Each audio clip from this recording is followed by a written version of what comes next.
नमस्कार। आजा संवाद मीडिया में आपका स्वागत है। हम लोगों की आवाज रमेश पटेल। कर्नाटक में सुधा मूर्ति और उनके पति जाति जनगणना में शामिल होने से किया इनकार। कर्नाटक के स्कूलों कॉलेजों में आरएसएस के स्वयं सेवकों पर प्रतिबंध लगाने की सरकार की योजना। समय के साथ खबर पाने के लिए चैनल को सब्सक्राइब करें। नमस्कार, खबर विस्तार से। कर्नाटक सरकार के सामाजिक आर्थिक शैक्षणिक सर्वेक्षण में राज्यसभा सांसद सुधा मूर्ति और उनके पति नारायण मूर्ति जातिगत जनगणना में भाग लेने से इनकार कर दिया।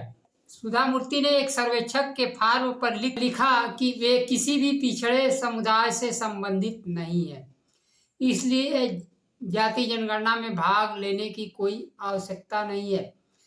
कर्नाटक के उप मुख्यमंत्री डीके शिव कुमार ने कहा, यह उनका निजी फैसला है, सरकार किसी को भाग लेने पर मजबूर नहीं कर सकती है। आईटी मंत्री प्रियांक खड़गे ने इस पर हैरानी जताई। उन्होंने कहा कि एक सांसद का ऐसा बयान देना आश्चर्यजनक है और संभवतः यह भारतीय जनता पार्टी के नेताओं से प्रेरित है। भारतीय जनता पार्टी जाति जनगणना, पिछड़ों का आरक्षण, दलितों का आरक्षण, सत्ता में भागीदारी के खिलाफ रही है। नारायण मूर्ति भी प्राइवेट सेक्टर में आरक्षण के खिलाफ रहे हैं। भारतीय जनता पार्टी के लोगों का चरित्र रहा है कि वह आरक्षण का विरोध करते हैं और देश के 90% जनता को शोषण और गुलामी के दौर में रखना चाहते हैं। कर्नाटक के मुख्यमंत्री सिद्धारमैया ने कहा कि राज्य में चल रहे सर्वे 7 करोड़ जनता के लिए है, फिर भी कोई नहीं समझता है तो मैं क्या कर सकता हूँ।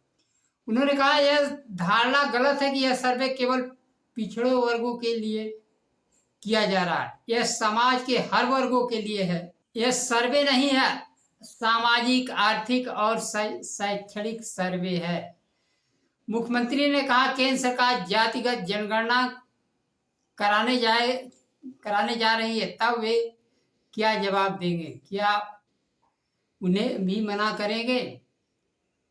कर्नाटक सरकार 22 सितंबर से लेकर 18 अक्टूबर तक जाति जनगणना कराने का लक्ष्य रखा है।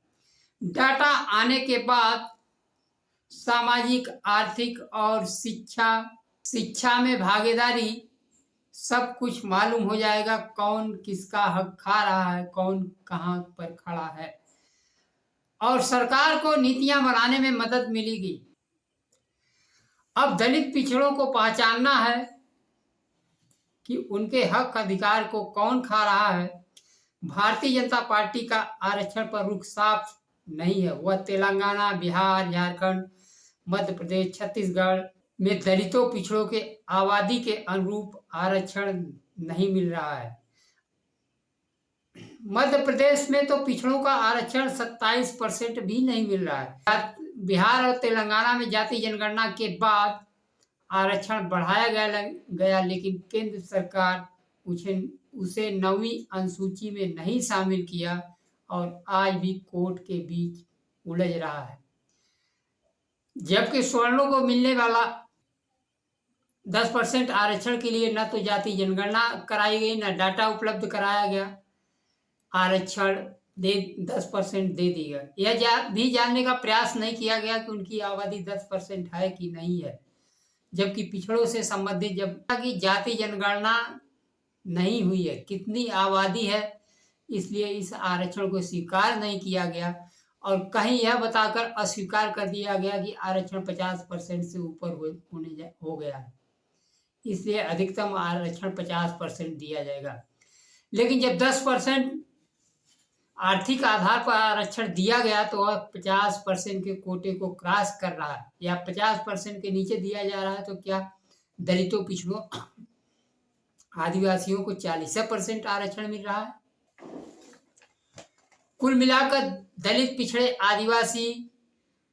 आदिवासियों के हक अधिकार के लिए गोल गोल घुमाया जा रहा है। कोर्ट में जा कोर्ट से न्याय मिल रहा है, न तो संसद से उनके हक अधिकार को छीना जा रहा है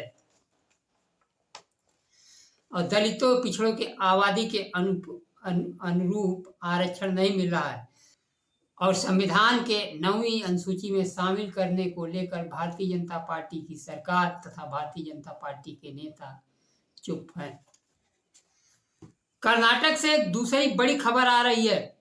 सरकारी स्कूलों कॉलेजों के परिसर में राष्ट्रीय सेवक संघ आरएसएस की गतिविधियों को रोकने के लिए नियम बनाने का फैसला किया है। राज्य के मंत्री प्रियांक खड़गे ने इसकी जानकारी दी। मुख्यमंत्री सिद्धारमैया ने कहा था कि उनकी सरकार इस बात पर विचार कर रही है कि कैसे सुनिश्चित किया जाए कोई भी संगठन लोगों को परेशान न करे। मंत्रिमंडल के इस फैसले से राज्य भर में सरकारी और सरकारी सहायता प्राप्त कॉलेजों के परिसर में राष्ट्रीय स्वयं संघ के बैठकों और गतिविधियों पर प्रतिबंध लगाने की संभावना है। कर्नाटक के मंत्री प्रियांक खड़गे ने ही स्कूलों, कॉलेजों, मंदिरों में आरएसएस की गतिविधियों पर रोक लगाने का आग्रह किया था और आरएसएस जैसे संगठन युवाओं का ब्रेन वॉश करके और संविधान विरुद्ध काम करने का आरोप भी लगाया था। खड़गे के इस अनुरोध के बाद धमकी भरे फोन भी आने लगे। इस बीच बेंगलुरु पुलिस ने एक ऐसे व्यक्ति को गिरफ्तार किया है जिसे कहा जाता है कि खड़गे को फोन किया था।